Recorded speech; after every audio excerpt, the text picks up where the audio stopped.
Hello and welcome to 2230. Today, we dive into a major story unfolding in Singapore's digital and legal landscape. Imagine scrolling through your social media feed, only to encounter a post that's flagged with a correction notice, one that's legally required to appear.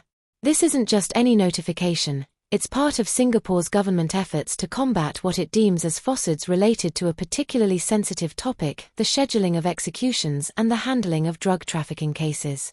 Now, here's where it gets even more interesting. The Singapore government, through its Protection from Online Falsehoods and Manipulation Act, or pofma, has issued an order to social media giant Meta, asking them to correct misinformation across their platforms, namely Facebook and Instagram. What's at stake? 40 posts, to be exact, 10 on Facebook and 30 on Instagram, all resharing statements by the Transformative Justice Collective, an advocacy group, which, according to the Ministry of Home Affairs, contain misleading claims. But what exactly did these posts say, and why did they garner such a response? Viewers, it's essential to understand that this isn't the first time pofma has been invoked in cases involving TJC and similar activists. Just last month, Meta received a correction order over posts by activist Kokila Onamalai related to a high-profile drug trafficking execution in Singapore.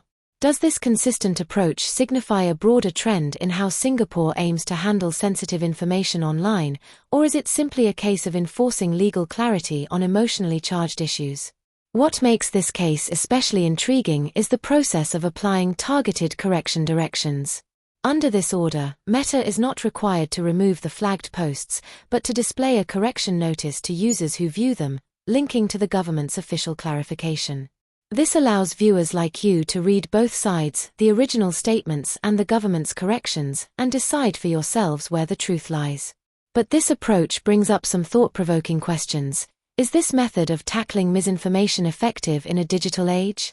And does it actually empower viewers to make informed judgments, or does it risk creating further controversy? As you watch this coverage, we'd love to know your thoughts. What do you think of pofma's unique approach in this case? Does allowing the original content to stay online with a correction notice help or hinder public understanding? And would you feel differently if this was happening in your country? Leave a comment with your views on whether or not this form of media correction strikes the right balance between free speech and the need for accurate information. And before you go, remember to like, share, and subscribe to stay updated on critical stories like this.